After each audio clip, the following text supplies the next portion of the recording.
Сейчас ты узнаешь, можно ли обыграть казино, популяризация лудомании и на чем реально поднять деньги в казино на нашем проекте Majestic RP. Сегодня мы пройдемся по достаточно скользкой и неоднозначной теме азартных игр. На всех проектах есть казино, наш проект это не обошло стороной. Помимо того, что мы можем прокрутить здесь колесо удачи, нам предоставлены следующие виды развлечений: рулетка, блэкджек, игровые автоматы, покер и ставки на скачки. Действительно внушительное разнообразие, но некоторые игроки для себя подменяют понятие игры как развлечение в казино и воспринимают его как полноценный заработок. Наверняка у вас есть знакомый или даже вы сами являетесь тем человеком, который считает, что для покупки машины за 3 миллиона необходимо где-то нафармить лямчик, а остальное можно поднять в казино. Неизредка данные персонажи проигрывают все, продают свои шмотки, машины, имущество для того, чтобы якобы отыграться. Действительно, так как это виртуальное казино, присутствует какой-то скрипт на выпадение чисел. Наверняка вы слышали когда-нибудь о ставках на числа, где если, допустим, выпало 6, значит следующее выпадет 18 или 0. Это пример, я никогда не использовал такие тактики. Но у всего этого есть шанс, и никто и никогда не даст вам гарантии на победу. С таким же успехом можно давать шанс на то, что вам случайно переведут деньги, перепутав номер карты. Два главных правила казино — это: первое, казино всегда в выигрыше. Второе, казино это способ развлечения, а не заработка.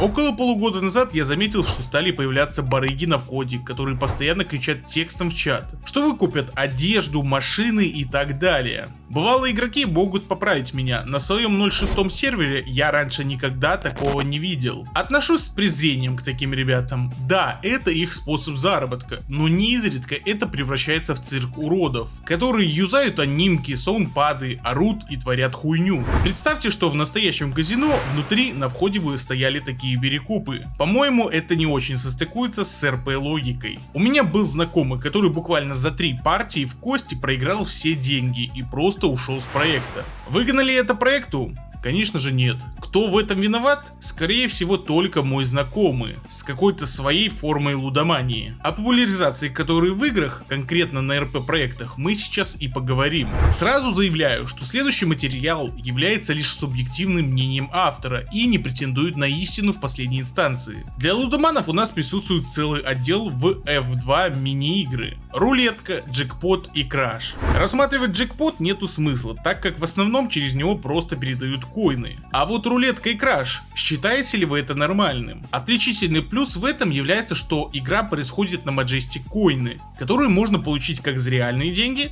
так и бесплатно внутриигровыми активностями. Я считаю, что большая часть проблемы современности это лудомания. В середине десятых годов это были ставки на спорт, сейчас же последние годы это казино, которое прикрывается за системой различных лотерей, игр и тому подобного. Я бы не был в этом так уверен, если бы я лично не знал как минимум с десяток знакомых реальных лудоманов. Конечно, винить Majestic в чем-то подобном это бред. Подобные игры есть во многих проектах, не связанных с РП. Тоже открытие кейсов.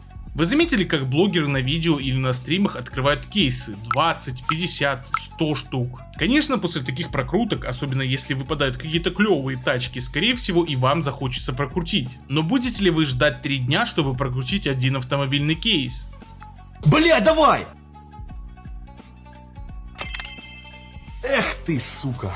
Если вы накопили и закинули денежку, открыли кейс и удача была не на вашей стороне, кто виноват? Оружие, которое стреляет? Или человек, который нажимает на курок? У меня есть хороший знакомый Паша. Он, конечно, не топ-донатер, но по моим прикидкам 1030 рублей он задонатил. Самое удивительное, что он получал хорошие машины с кейсов, но почему-то продолжал крутить. В первые дни, как он пришел на проект, он выбил Bugatti Diva, но все равно жажда какого-то азарта двигала им. И тут мы подходим к главному отличию его от какого-то школьника. Он тратит свои деньги, которые заработал, и тратит явно не последние. Конечно, по пользовательскому соглашению, посещая и пользуясь сервисом, а то бишь играя на нашем проекте, игрок подтверждает, что он достиг 18-летнего возраста. Но так ли это работает? По факту, лицо, не достигшее 18 лет, заходя на проект, нарушает пользовательское соглашение. Или я что-то неправильно понимаю? Как мне ответили, если подать жалобу на школьника, блокировки не будет. Да и в принципе, как проверить, что игрок лицо младше 18?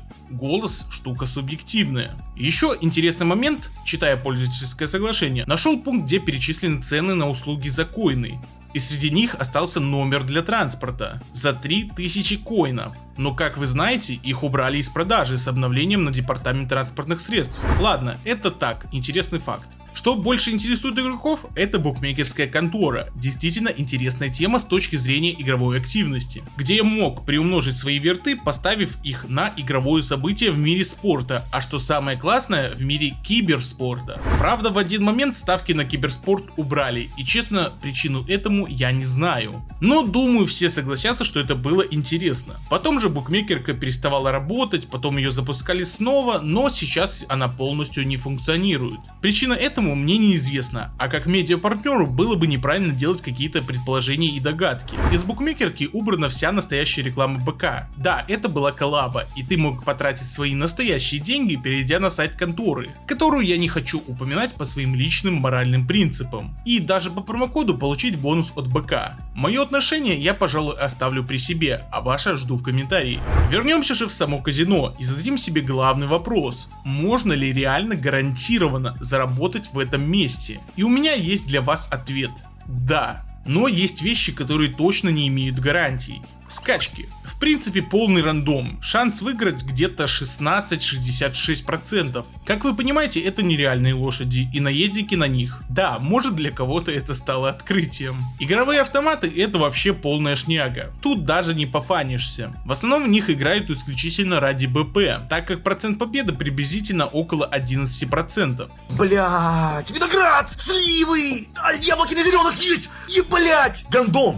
В рулетке уже шансов побольше и повеселее, но тоже процент победы зависит от того, играете ли вы на цвет, числа или сектора. Ну, скажем, грубо говоря, если мы играем на цвет, шанс выигрыша 33%. Блэкджек я тоже считаю неплохим развлечением и в принципе с хорошим шансом победить, но тут много переменных, начиная от того, сколько человек с тобой за столом, заканчивая, что крупье может выдать себе сразу 21 и игра закончится, не успев начаться. Что же действительно я считаю гарантированным способом заработка? Это покер. Действительно, это единственная игра, где зависит все только от вас, а не от розданных карт или рандомного скрипта.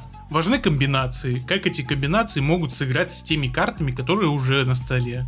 Блеф, стратегия, но будет нелегко найти игроков, так как играют в покер по большей части для БП, из-за того, что не каждый знает и умеет играть в покер. Так что кому интересна эта тема, реально советую научиться играть, в жизни может пригодиться. В остальном помните, играем только на то, что не жалко потерять. Никто кроме вас не виноват в том, что не дропается число или не выпадает классная тачка. Все, что я упомянул в этом видео, это хороший способ развлечься и отдохнуть. Главное знать, все в меру. Бонд.